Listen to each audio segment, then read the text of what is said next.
Is there any, you see any benefit other than just the sweetening of it? I mean, having the honey in there and the salt reacts in a chemical way to enhance some of the flavors, and there's probably enhancements otherwise as well. Absolutely. Well, here's a point that I wanted to make earlier, and there's something called the isotonic balance, and that's basically when we look at electrolytes. We've all heard of electrolytes, right? Really, what that is kind of a dodecahedron, which is like a 5-sided object, or you know what I'm talking about. Like it has a 1, 2, 3, 4, 5.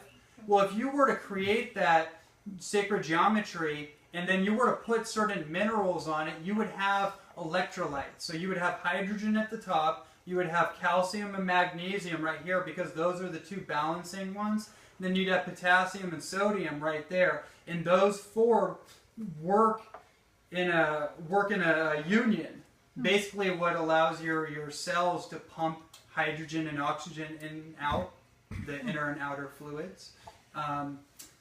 So salt is really important for that, because especially if you've been on like a catabolic diet or a cleansing diet, you probably haven't been doing very much salt, which is good. You've been cleansing from all the processed table salt. But at some point you have to get back onto natural sodium, especially if you've done a lot of raw food, because what happens is you get a lot of potassium. That's really what raw food is a salad, is saturated in potassium. So if someone has blood pressure, which is basically their heart creates pressure in their blood capsules, and that can lead to like hypertension, they have too much, generally too much sodium, they need potassium. But if it's the other way around, you need that balance. Does that make sense? Yeah. Mm-hmm. Okay, so and the same thing with calcium. We've heard that you have to have all this calcium. But what turns out to be true, if you look at like osteoporosis or arthritic conditions, any kind of breakdown of your joints and ligaments, what ends up being the case is there's too much calcium, especially inorganic calcium. And what turns out to be true, if you ever look into something called biological transmutation. This is something I get totally geeked out on. I love this thing. The old theory on calcium is actually that your body creates calcium out of other minerals. So like magnesium, silica, actually transmute in the body into calcium-associated benefits. So when I say calcium-associated, you get what I'm saying, right? Mm-hmm. So it's actually all the minerals that we were said to have needed. Maybe it wasn't that. Maybe it was we actually needed magnesium. Salt actually has 82 all 82 known minerals, and probably the other minerals that aren't on Mendelev's periodic table of elements, which we call Hormus elements. There's another interesting corollary to the whole salt, specifically processed or iodized salt in fast foods, and how that tends to mimic similar characteristics in the body but are totally false. For instance, when I was studying weight loss, I found that the one substance that's mimicked by iodized salt in fast food is chromium, and the body is fooled into thinking that it's getting chromium through the fast food because of the salt that's in it.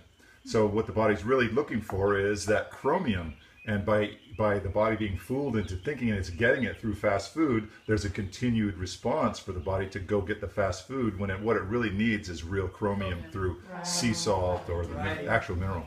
That's so key. Has anyone ever noticed? I don't know how much you guys have played with salt, but one thing I noticed was I started studying Breatharianism, and I got kind of obsessed about it for about 4 days.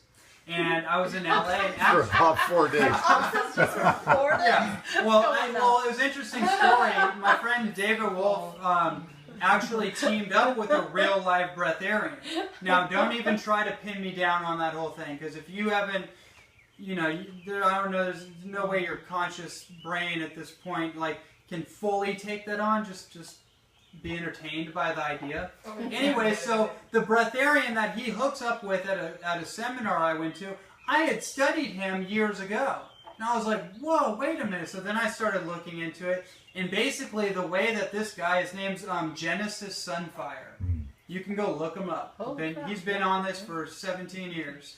And I've actually talked to him, funny enough. Anyway, so the way what he talked about how he got into it is that he started doing saltwater flushes. Oh, yeah. Which is basically, this is how I got into salt. This is why I became such a salt advocate, because I started doing these things. And basically what it is it's this other kind of detox protocol where you take about a gallon of water, spring water preferably, and you put in 1 to 2 tablespoons of, he does Himalayan rock salt, but I would do sea salt. And then you drink it at 5, this is his whole thing. He says you have to drink it from 5 to 7, 2 hours, and you have to stand upright the whole time.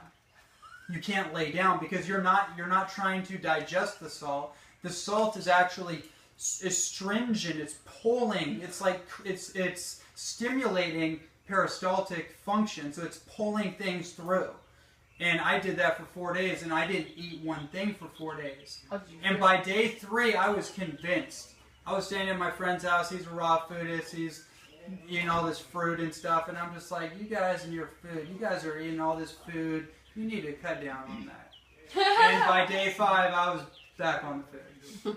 But those 4 days, every time this kind of thing comes up, I come back to it. I'm like, whoa, wait a minute, because we think in conventional terms. We think in linear and lines and in practicality and rationality, but there's things out there that are irrational, and nutrition is like that, right? So like a substance like honey, you were asking, like, well, what's the benefit of that? It's ethereal. It's ethereal. I want to say one thing, and I'll end on this. Rudolph Steiner actually said that, and I have a book by Rudolph Steiner right there on bees, and he said that honey connects your ethereal body or your astral body, your higher self, to your physical body. And if you look at bees, you go and study bees, you start to notice these are interesting little creatures. And what they're doing is basically they're creating a form of processing, a sugar processing that's not refined sugar. They're actually going to the reproductive sections of the plants, being the flowers, and pulling off little nectar and then processing that through themselves and creating a form of sugar that our brain uses as its primary fuel source that has little interesting elements in it, like hydrogen, like some of these ormus. You know, you can look that up if you want. So that's my answer to that. Right. Is that it would have some interesting type of qualities like that. Yeah, theoretically, honey in any food, added to any food, if it's raw honey, it's going to enhance the uptake of that food and also enhance the chemistry of the food. So that's the theory behind using honey for just everything.